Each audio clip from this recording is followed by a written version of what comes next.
ശബരിമലയിലെ അനിയന്ത്രിത തിരക്കിൽ തിരുവിതാംകൂർ ദേവസ്വം ബോർഡിന് ഹൈക്കോടതിയുടെ രൂക്ഷ വിമർശനം.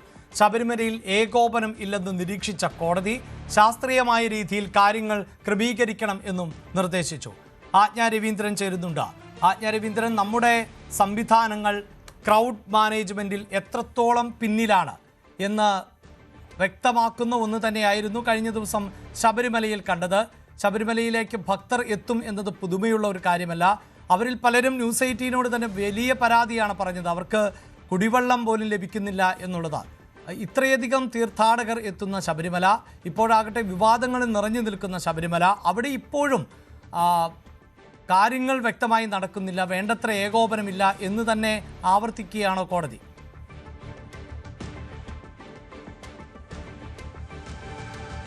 അതെ അഭിലാഷ്, തീർത്ഥാടകരെ ശ്വാസം മുട്ടിച്ച് മരണത്തിലേക്ക് തള്ളിവിടാനാകില്ല എന്ന് തന്നെയാണ് കോടതി പ്രധാനമായും എടുത്തു പറഞ്ഞത്.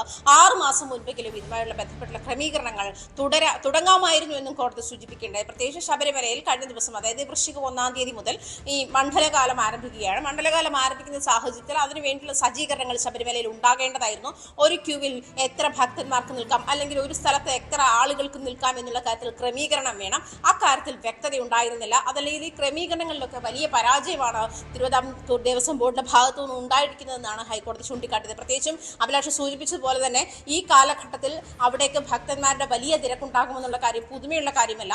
അത് ഈ ഇതിനു വേണ്ടിയിട്ടുള്ള ഒരുക്കത്തിന് 6 മാസം മുൻപെങ്കിലും അതിനുള്ള ക്രമീകരണങ്ങൾ തുടങ്ങാമായിരുന്നു എന്ന് തന്നെയാണ് കോടതി പറഞ്ഞത്. പ്രത്യേകിച്ചും ഒരു സ്റ്റാമ്പെയ്ഡ് പോലത്തെയുള്ള സാഹചര്യത്തിലേക്ക് നയിക്കാനാകില്ല.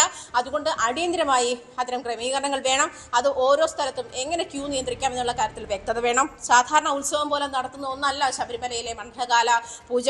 അതുകൊണ്ട് ഏകോപനം വേണം എന്ന് തന്നെയാണ് ഹൈക്കോടതി ദേവസ്വം ബോർഡിന് നിർദ്ദേശം നൽകിയിരിക്കുന്നത്. നിശിതമായി വിമർശിച്ചിരിക്കുകയാണ് കോടതി ഈ വിഷയത്തിൽ. കാരണം നേരത്തെ തന്നെ ഇതുമായി ബന്ധപ്പെട്ട മുൻകൂട്ടി ഒരുക്കങ്ങൾ തയ്യാറാക്കേണ്ടതായിരുന്നു, ഇതിനുള്ള ഒരുക്കങ്ങൾ തുടങ്ങേണ്ടതായിരുന്നു. അതൊന്നും ഉണ്ടാകാത്ത സാഹചര്യത്തിലാണ് ഇത്ര വലിയ ഒരു അശ്രദ്ധ, ഇത്ര വലിയ ഒരു വീഴ്ച ദേവസ്വം ബോർഡിന്റെ ഭാഗത്തു നിന്നും ഉണ്ടായിരിക്കുന്നത് എന്നാണ് ഹൈക്കോടതി ചൂണ്ടിക്കാണിച്ചിരിക്കുന്നത്. തീർച്ചയായും അയ്യപ്പ സംഗമം അടക്കം നടത്തി ശബരിമലയിൽ വലിയ മാസ്റ്റർ പ്ലാൻ തയ്യാറാക്കുമെന്ന് കൊട്ടിഘോഷിക്കുമ്പോഴാണ് ഇപ്പോൾ എത്തുന്ന അയ്യപ്പ തീർത്ഥാടകർ അവിടെ ശ്വാസം മുട്ടി ക്ഷീണിതരായിരിക്കേണ്ട സാഹചര്യം ഉണ്ടാകുന്നത്. കുടിവെള്ളം പോലും കൊടുക്കാൻ പറ്റാത്തൊരു പശ്ചാത്തലം ഉള്ളത് എന്നത് തീർച്ചയായും വിമർശിക്കപ്പെടേണ്ട സാഹചര്യം തന്നെയാണ് അവിടെ സൃഷ്ടിച്ചത്. ലക്ഷക്കണക്കിന് തീർത്ഥാടകർ എത്തുന്ന ശബരിമല എന്നത് വലിയൊരു വരുമാന മാർഗം കൂടിയാണ് ദേവസ്വം ബോർഡിനെ സംബന്ധിച്ചിടത്തോളം. അവിടുത്തെ ഭക്തർക്ക് കുറ്റമറ്റ രീതിയിൽ ക്രമീകരണങ്ങൾ ഒരുക്കുന്നതിനുള്ള വരുമാനം ലഭിക്കുന്ന ഒരു ക്ഷേത്രമായിരുന്നിട്ട് കൂടി പോലും ഇത്രയധികം അനാസ്ഥ എന്നത് വലിയ തോതിൽ ചോദ്യം ചെയ്യുകയും വിമർശിക്കുകയും ചെയ്യുകയാണ് കോടതി. ആജ്ഞ തുടരുന്ന പശ്ചാത്തലമുണ്ട്. ആജ്ഞ, നിലവിൽ ശബരിമല വാർത്തകളിൽ നിറയുന്നത് അവിടുത്തെ സ്വർണ്ണക്കൊള്ളയുമായി ബന്ധപ്പെട്ടാണ്. അതേസമയം തന്നെ പുതിയ ദേവസ്വം ബോർഡ് പ്രസിഡന്റിനെ അടക്കം തെരഞ്ഞെടുത്ത പശ്ചാത്തലമുണ്ട്. ദേവസ്വം ബോർഡ് പ്രസിഡന്റിൻ്റെ വാചകത്തിൽ തന്നെ വേണ്ടത്ര ക്രമീകരണങ്ങളില്ല എന്ന അദ്ദേഹത്തിൻ്റെ വാക്കുകളിൽ ഇന്നലെ തന്നെ വ്യക്തമായതാണ്. അപ്പോൾ ഒരു സീസൺ ആരംഭിക്കാൻ പോകുന്നു എന്നത് കൃത്യമായി സർക്കാർ സംവിധാനങ്ങൾക്കറിയാം, ദേവസ്വം ബോർഡിന് അറിയാം. അങ്ങനെ ഒരു സീസൺ വരാൻ പോകുമ്പോൾ എത്രമാത്രം ഭക്തരെ ഉൾക്കൊള്ളണം, അവർക്ക് എന്തൊക്കെ അടിസ്ഥാന സൗകര്യങ്ങൾ ഒരുക്കണം, ഇതൊന്നും മനസ്സിലാക്കാതെ പോകുന്നു. ഇതിനുള്ള ഒരു ക്രമീകരണങ്ങളും ഇല്ലാതെ പോകുന്നു.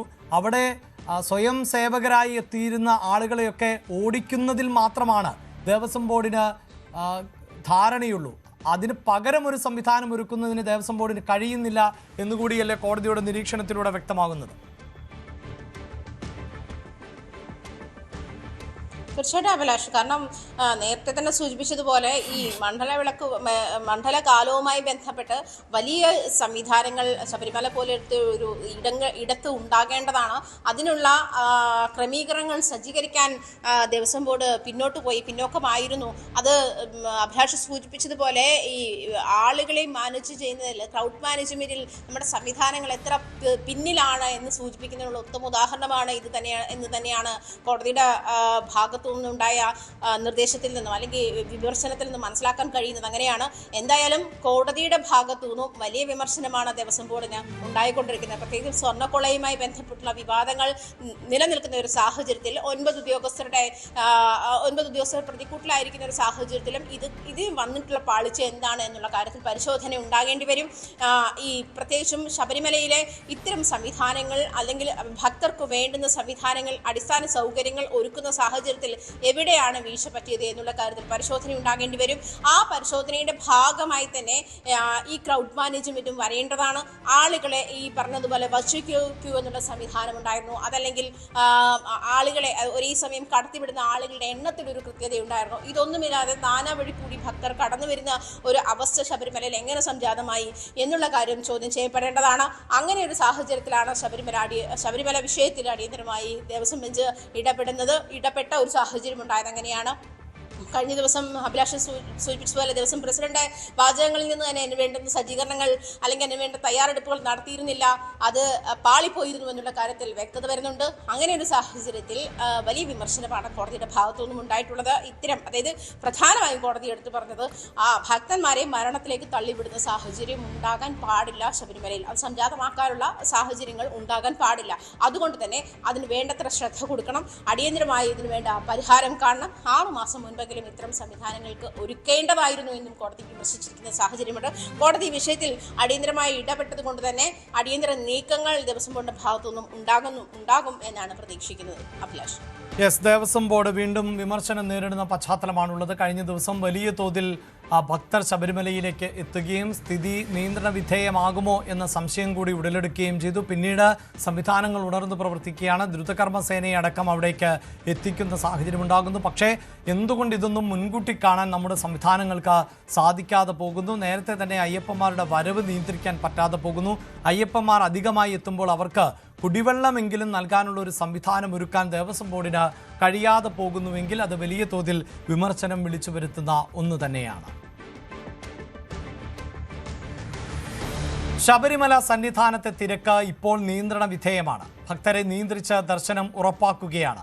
ഇന്ന് വെർച്വൽ ക്യൂ വഴി 70,000 പേർക്കും സ്പോട്ട് ബുക്കിംഗ് വഴി 20,000 പേർക്കുമാണ് ദർശനം അനുവദിച്ചിട്ടുള്ളത്. അതിനിടെ NDRFിന്റെ ആദ്യ സംഘം സന്നിധാനത്ത് എത്തുകയും ചെയ്തിട്ടുണ്ട്. നിലയ്ക്കലിൽ ആണ് ഇനി മുതൽ പ്രധാന സ്പോട്ട് ബുക്കിംഗ് കേന്ദ്രം പ്രവർത്തിക്കുക. ശബരിമലയിലെ കഴിഞ്ഞ ദിവസത്തെ ഭീതിതമായ അവസ്ഥയ്ക്ക് മാറ്റമുണ്ടായിട്ടുണ്ട്. തിരക്ക് നിയന്ത്രണ വിധേയമാണ്. പുലർച്ചെ 3 മണി മുതൽ ദർശനം നടക്കുന്നുണ്ട്. ഇപ്പോൾ നമ്മൾ ദൃശ്യങ്ങളിൽ കാണുന്നത് ശ്രീകോവിലിന് തൊട്ടടുത്തുള്ള ഫ്ലൈ ഓവറാണ്. അതായത് നടപ്പന്തലിൽ നിന്ന് 18ാം പടി കയറി ദർശനത്തിന് തൊട്ട് മുൻപ് ക്യൂ കോംപ്ലക്സ് വഴി, അതായത് ഈ ഫ്ലൈ ഓവർ വഴിയാണ് നേരെ ശ്രീകോവിലിന് മുന്നിലേക്ക് എത്തുന്നത്. ഇവിടെ അങ്ങനെ വലിയ തിരക്ക്, കഴിഞ്ഞ ദിവസത്തെ തിരക്കുമായി താരതമ്യം ചെയ്യുമ്പോൾ അങ്ങനെ വലിയ തിരക്ക് അനുഭവപ്പെടുന്നില്ല. ഭക്തർക്ക് പമ്പയിൽ നിന്ന് സന്നിധാനത്തേക്കുള്ള യാത്രയും ദുഷ്കരമല്ല. അവർക്ക് സുഗമമായി ഇവിടേക്ക് എത്താൻ കഴിയുന്നുണ്ട്. കാത്തുനിൽക്കാതെ തന്നെ ദർശനം സാധ്യമാകുന്ന സ്ഥിതിയുമുണ്ട്. കഴിഞ്ഞ ദിവസം ഇതായിരുന്നില്ല സ്ഥിതി. കഴിഞ്ഞ ദിവസം ഉച്ചപൂജയുടെ സമയത്ത് വളരെ ഭയപ്പെടുത്തുന്ന ദൃശ്യങ്ങളായിരുന്നു ഇവിടെ ഉണ്ടായിരുന്നത്. NDRFിന്റെ സംഘം സന്നിധാനത്തേക്ക് എത്തിയിട്ടുണ്ട്. തൃശൂരിൽ നിന്നുള്ള 35 അംഗ സംഘമാണ് എത്തിയിട്ടുള്ളത്. ചെന്നൈയിൽ നിന്നുള്ള 40 അംഗ സംഘം ഇന്ന് രാത്രി വൈകി സന്നിധാനത്തേക്ക് എത്തും. അതോടുകൂടി തന്നെ ഭക്തജനങ്ങളെ തിരക്ക് നിയന്ത്രിക്കുന്നതിന് ആവശ്യമായ പര്യാപ്തമായ ഒരു സംവിധാനം ഒരുങ്ങും എന്ന് തന്നെയാണ് കരുതുന്നത്. അതോടൊപ്പം പമ്പയിൽ ആളുകൾ കൂടുതൽ തങ്ങാതിരിക്കാനുള്ള നടപടി സ്വീകരിച്ചിട്ടുണ്ട്. നേരത്തെ തന്നെ തീരുമാനിച്ചിരുന്നതാണ് 70,000 പേരെ വെർച്വൽ ക്യൂ വഴിയും 20,000 പേരെ സ്പോട്ട് ബുക്കിംഗിലൂടെ കടത്തിവിടുക. എങ്കിൽ തന്നെ ഒരു 10,000 പേർ അധികം എന്ന കണക്കിൽ ഒരു ദിവസം പരമാവധി 1,00,000 പേർ.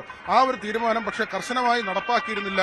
ഇന്നലത്തെ സംഭവത്തോടുകൂടി തന്നെ ആ ഒരു തീരുമാനം കർശനമായി നടപ്പാക്കാനാണ് ദേവസ്വം ബോർഡിന്റെയും പോലീസിന്റെയും തീരുമാനം. സി വിനോദിനൊപ്പം VV വിനോദ്, ന്യൂസ് 18 സന്നിധാനം.